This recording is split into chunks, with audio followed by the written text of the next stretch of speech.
और भाई, कैसे हो? आज का हमारा टॉपिक है दिस इज़ नॉट लव, जो कि बहुत ज़्यादा इंपॉर्टेंट टॉपिक है। मैं आज बाहर निकलता हूँ, अपने साथ वाले भी मेरे जितने दोस्त हैं और मैंने अपनी जनरेशन में, आज मैं जितना भी बड़ा हुआ हूँ, मैंने अपनी पूरी लाइफ में देखा ये बहुत ज़्यादा मेजर प्रॉब्लम थी, शायद मेरे साथ भी थी। तो आज हम फालतू की किसी भी चीज़ के बारे में बात नहीं करेंगे। जो भी आज तक आपने घिसी पिटी बातें अभी तक सुनते आई, हम पूरी प्रैक्टिकल आइडियाज़ पे बात करेंगे। अब सबसे इम्पोर्टेंट क्वेश्चन यहाँ पर क्या आता है, क्यों आज भी आप अपनी जो एक्स थी, चाहे वो लड़का था या लड़की थी, आज भी आप उनके उनसे मूव ऑन क्यों नहीं कर पा रहे हो? आज भी उन्हीं सब फालतू की चीज़ों में आप क्यों एंगेज हो और क्यों फंसे हुए हो? तो सबसे पहला आंसर आपके दिमाग में ये आता है, क्योंकि आप इनसे प्यार करते हो। अब क्या ये जो चूतिया जैसा आंसर है, ये सचमुच सही है या फिर इसका आंसर कुछ और है? अब बेसिकली प्यार क्या होता है, आप इस चीज़ को ऐसे समझो। जिस चीज़ को भी आप बहुत ज़्यादा पाने के इच्छुक होते हो या पाना चाहते हो, हम उसको बेसिकली प्यार से जोड़ देते हैं। अब हमें होता क्या है, हमें उस चीज़ से मूव ऑन करने के लिए पर्टिकुलर उस धागे को, उस पॉइंट को हिट करना पड़ेगा, जिसके कारण आज भी हम उनसे फंसे हुए हैं, उनसे जुड़े हुए हैं। और साइकोलॉजी भी बेसिकली यही कहती है। अब हम ये सारी चीज़ों को कुछ पॉइंट्स के अंदर डिवाइड करेंगे कि किस चीज़ के कारण हम आज भी उन रिलेशनशिप्स में फंसे हुए हैं, या फिर क्यों हम उससे बहुत बहुत तेज़ी के साथ नहीं निकल पा रहे हैं, क्यों आज भी हमारे वही सारी चीज़ें दिमाग के अंदर चलती रहती हैं। एक रोमांटिक रिलेशनशिप के अंदर सबसे ज़्यादा इंपॉर्टेंट चीज़ होती है सेक्स। और वो किस तरीके से होती है, जो हमें बाहर नहीं निकलने देती, ये हम आगे डिटेल में समझेंगे। एक रोमांटिक रिलेशनशिप रहता है तो उसके अंदर हम सेक्स को इस तरीके से बना लेते हैं जो हमें और उसे बहुत, मतलब वो सिर्फ हमारे लिए सेक्स नहीं रहता, वो पर्सनल लाइकिंग भी बन जाती है एक तरीके से हम दोनों के लिए। और ये होता है इस कारण से क्योंकि हम सेक्सुअली एक दूसरे के साथ शुरू से शुरू किए हैं और हम उसी के साथ ग्रो किए हैं। तो इससे होता क्या है, अब हम उनके साथ एक कंफर्ट जोन जनरेट कर लेते हैं। अब उनसे उनके साथ हमारी सिर्फ सेक्स का रिलेशनशिप नहीं रहता, उनके साथ एक कंफर्ट जोन भी क्रिएट हो जाता है। अब होता क्या है, क्योंकि वो व्यक्ति चला गया है, अब हमारी ज़िंदगी में है नहीं, तो अब हमारी बिल्कुल फट जाती है, हमारे दिमाग के अंदर कुछ, हमारा दिमाग बिल्कुल ब्लैंक हो जाता है, बिल्कुल भी काम करना ही बंद कर देता है। अब जब दूसरा व्यक्ति आपकी ज़िंदगी में आता है, या फिर चारों आजू बाजू वाले जितने भी व्यक्ति हैं, आपको ऐसा लगता है बोझ टाइप के लगने लगते हैं। क्यों? क्योंकि एक चूतिया कंफर्ट जोन आपने ऑलरेडी अपनी एक्स के साथ क्रिएट कर रखा है, जिसका कोई भी सेंस नहीं है।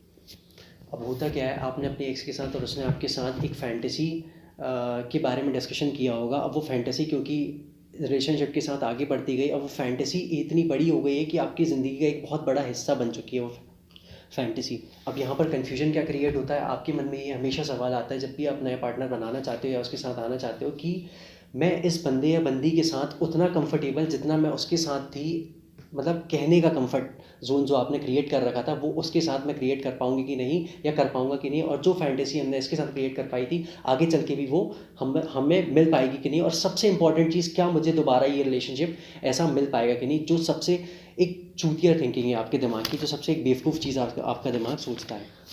अब होता क्या है, आप वही वही चीज़ें दिन रात सोच रहे हो, तो आप अपने एक्स की स्ट्रेंथ अपनी ज़िंदगी के अंदर और भी ज़्यादा मजबूत कर लेते हो, जो आपको मूव ऑन करने में और ज़्यादा प्रॉब्लम क्रिएट कर। वही वही चीज़ें आप सोचे जा रहे हो, वही चीज़ें सोचकर, उसके बारे में सोचकर आप जर्क ऑफ भी कर रहे हो और बहुत सारी चीज़ें कर रहे हो, जिसके कारण सबसे ज़्यादा प्रॉब्लम हो रही है आपको मूव ऑन करने में। अब दूसरी सबसे ज़्यादा इंपॉर्टेंट चीज़ है आपकी और उनकी पुरानी यादें। अब यहाँ पर होता क्या है, क्योंकि आप उस समय आप दोनों ही बहुत ज़्यादा फ्री थे, आप दोनों ने एक दूसरे के साथ बहुत ज़्यादा वक्त बिताया है, और टाइम स्पेंड करने के बाद ना आपकी अंडरस्टैंडिंग्स और बहुत सारी ऐसी यादें जुड़ चुकी है, आप एक दूसरे के साथ हंसे थे, सारी चीज़ें हुई थी। पर आज हुआ क्या है, आज वैसा बिल्कुल भी नहीं है।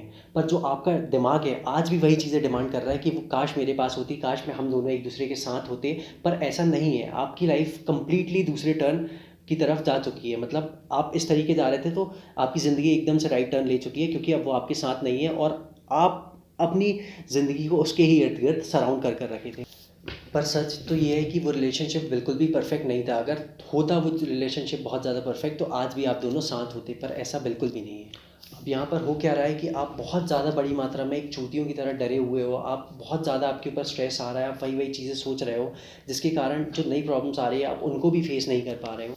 और जो आपका रिलेशनशिप था, उसने आपको एक तरीके से कहना चाहिए, जब वो था भी तब भी आपको अंदर से इतना ज़्यादा कमज़ोर कर दिया कि उस समय जो आपकी ज़िंदगी के अंदर प्रॉब्लम्स आ रही थी, आप उनको स्किप करते गए, आपने उनको अंडर एस्टिमेट किया, जिनके कारण आप उनसे लड़ने की हिम्मत आपके अंदर आज तक नहीं आ पाई। और आज वो प्रॉब्लम तो आई है आपकी ज़िंदगी में, बाकी भी सारी रिलेटेड प्रॉब्लम्स एकदम से आ गई है, जिसका आपके पास कोई भी आंसर नहीं है। अब ये सारी चीज़ें होती क्यों हैं? आप सबके साथ लाइफ में कभी ना कभी ऐसा हुआ होगा। आप एक इंसिडेंट याद करिए कि बचपन में आप स्कूल में होंगे, आप दो दोस्त होंगे, वहाँ पर किसी की लड़ाई चल रही होगी, आप दोनों ने साथ मिलकर देखा, आपका कोई भी तीसरा दोस्त जो कि उस समय पर मौजूद नहीं होगा, अब या तो वो आपकी कोचिंग में मिलता है या फिर बाद में आपको कहीं पर भी मिलता है, वो आपसे पूछता है कि वहाँ पर क्या इंसिडेंट हुआ था। तो आप अपने दूसरे दोस्त को कहते हो कि भाई आप ही बता दो या तुम ही बता दो कि क्या चीज़ें हुई थी। जब आपका पहला दोस्त उसको बताना शुरू करता है तो आप सोचते हो और देखते हो कि भाई इसने तो पूरा मतलब एक तरीके से कंक्लूजन ही बदल दिया पूरी चीज़ को। आप अपने दिमाग में सोचते हो अभी ये क्या कर रहा है। अब मैं ये चीज़ यहाँ पर इसलिए बता रहा हूँ कि सेम टू सेम रिलेशनशिप के साथ भी आपका ऐसा ही होता है। आपका दिमाग सिर्फ और सिर्फ कंक्लूजन निकाल कर उस रिलेशनशिप का आपके सामने रखता है, वो सारी रियलिटी नहीं बताता है। और ऐसा क्यों होता है?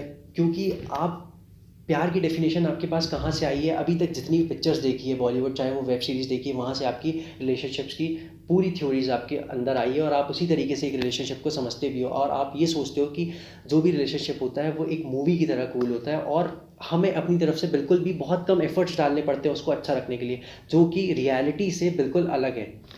और आपका दिमाग क्या करता है, आपको सिर्फ वही परफेक्ट चीज़ें आपके रिलेशनशिप के बारे में बताता है जो कि बहुत अच्छी तरीके से चल रही थी, और जो भी चीज़ें ख़राब थी वो बिल्कुल भी नहीं बताता। अब क्योंकि आपका दिमाग आपको बता रहा है कि वो रिलेशनशिप बिल्कुल परफेक्ट था, तो आपका दिमाग क्या करेगा, सिर्फ वो अच्छी चीज़ों को आपके सामने लेकर आकर रखेगा, जिसके कारण क्या होगा, कई बार तो आपके दिमाग के अंदर वो बॉलीवुड वाले चूतिए गाने तक चलने लगेंगे और आप सोचोगे कि मेरा मेरा रिलेशनशिप तो बिल्कुल परफेक्ट था, किसी चीज़ की कमी नहीं थी इसके अंदर। अब इसके कारण प्रॉब्लम कहाँ पर अराइज होगी कि जो आपका पार्टनर था वो आपको बहुत ज़्यादा तरीके से अच्छा लगने लगेगा।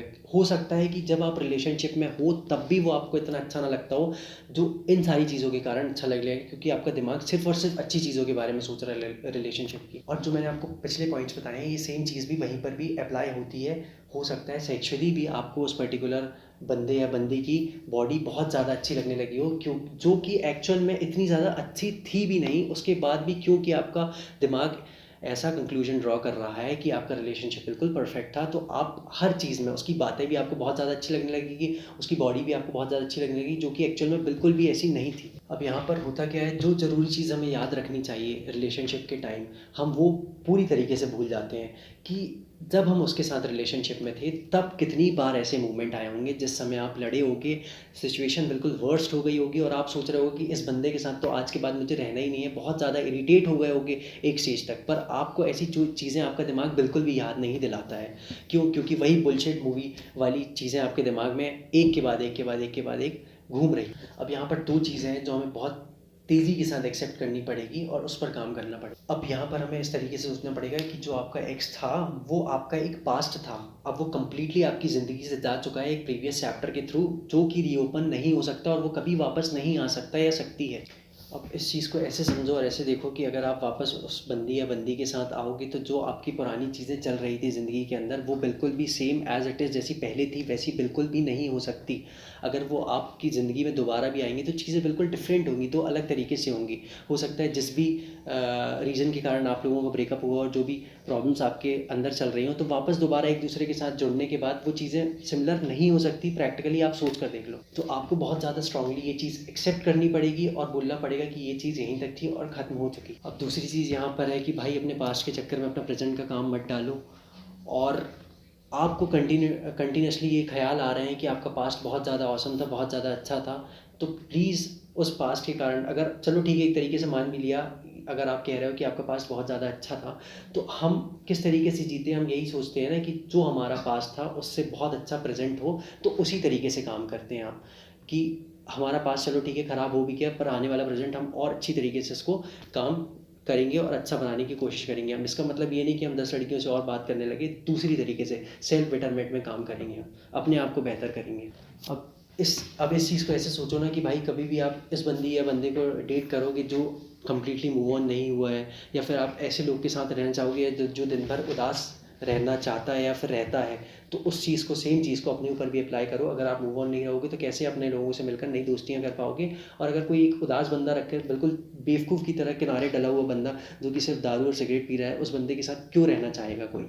ऐसे इन चीज़ों को समझ कर क्लियर करो। ठीक है, आपको खुश होना ही बनता है, आपका पास्ट बहुत अच्छा था, पर आपका जो फ्यूचर है, आने वाला कल है, वो कम्प्लीटली आपके हाथ में है भाई। कम्प्लीटली आप अपने हिसाब से उसको बना सकते हो। फाड़ दो, मेहनत करो, सारी चीज़ें आपके हाथ में हैं, ना कि ये फालतू की चीज़ें जो बेवकूफ़ चीज़ें आपने एक फ़ैंटेसी बना के रखी, चाहे वो सेक्सुअल हो, चाहे वो किसी भी तरह की फ़ैंटेसी हो आपकी एक्स के साथ, वो अगर आप निकल कर देखोगे तो दुनिया के अंदर बहुत बड़े पैमाने में ये चीज़ें पड़ी हुई है। बस थिंकिंग लोगों की अलग अलग होती है, तो लोगों के हिसाब से आप खुद को और कुछ अपने हिसाब से दूसरों को एडजस्ट करो और आगे बढ़ो।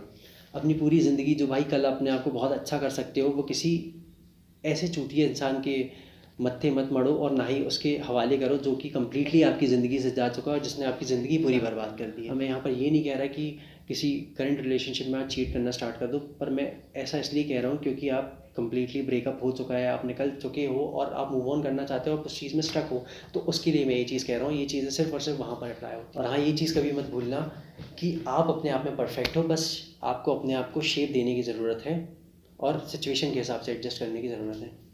अगर भाई आपको लगता है ये सारी चीज़ सुन के आपका थोड़ा सा भी पहले से सोचने का नज़रिया बदला हो और थोड़ा सा भी मतलब ऐसा लग रहा हो कि थोड़ा सा भी दिमाग खुला हो, तो कमेंट सेक्शन आपका है, नीचे प्लीज़ कमेंट कर कर बताओ कि आपको ये वीडियो ठीक लगा है। और अगर नहीं भी लगा है तो कमेंट सेक्शन आपका है, आपका हक है, गालियों से भर दो या प्यार से भर दो, पर मुझे प्यार की आपकी बहुत ज़्यादा ज़रूरत है।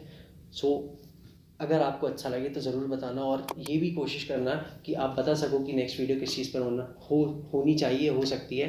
मैं उस पर ज़रूर काम करूँगा। ठीक है, मिलते हैं नेक्स्ट वीडियो में। Love you all.